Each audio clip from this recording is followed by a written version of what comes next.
explain to me what is meant by the Trinity, because a lot of Muslims here would be totally confused about this. They want to know. Tell us what is meant by the Trinity.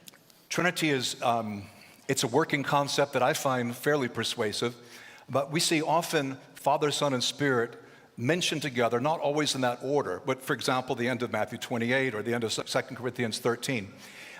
Some Christians think that you shouldn't use the word Trinity because it's not in the Bible, but then the word Bible is not in the Bible, so we have to say something.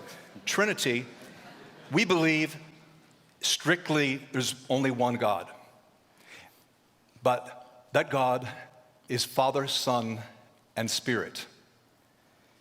So when we say Jesus is God, we never mean Jesus is Father, Son, and Spirit.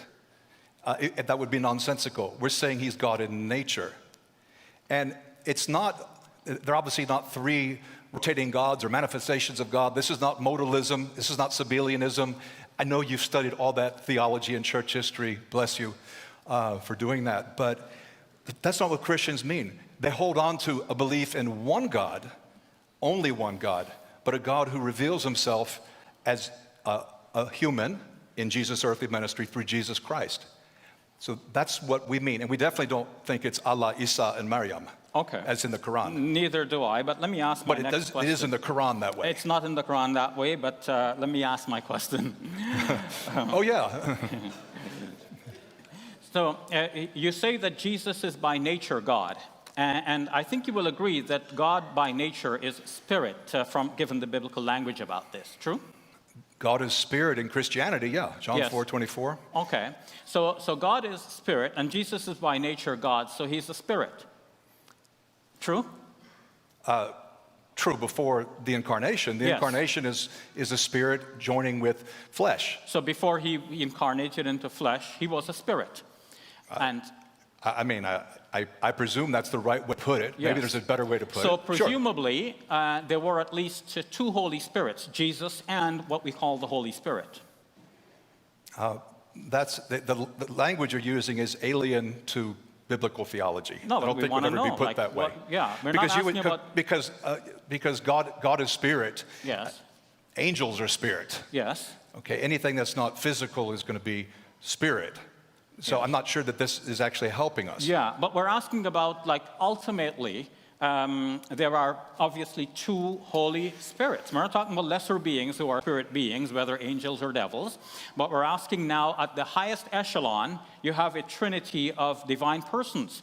And at least two of them we can now identify are spirits. So you have two spirits in the highest echelon, and both of them have to be holy.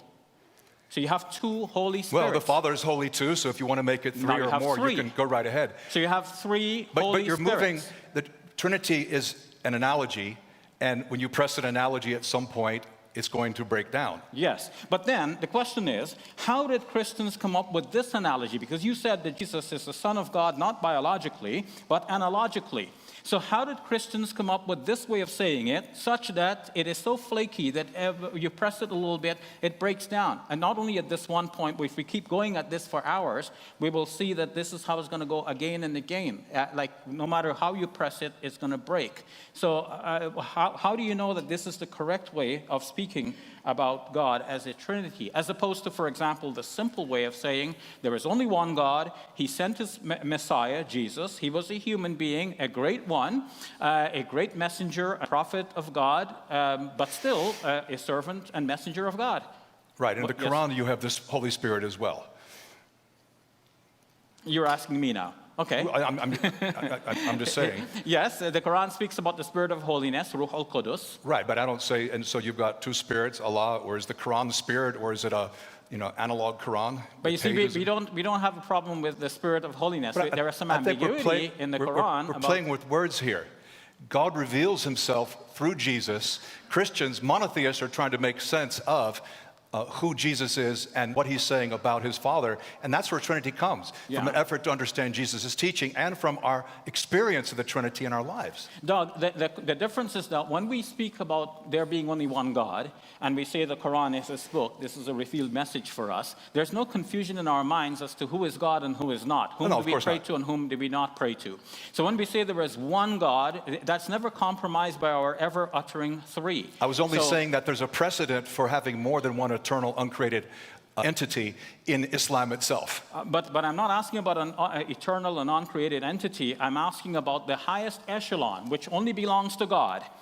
Do you have three persons, and are the three each a spirit, each a Holy Spirit? And in that case, how does the Bible say there is only one Spirit?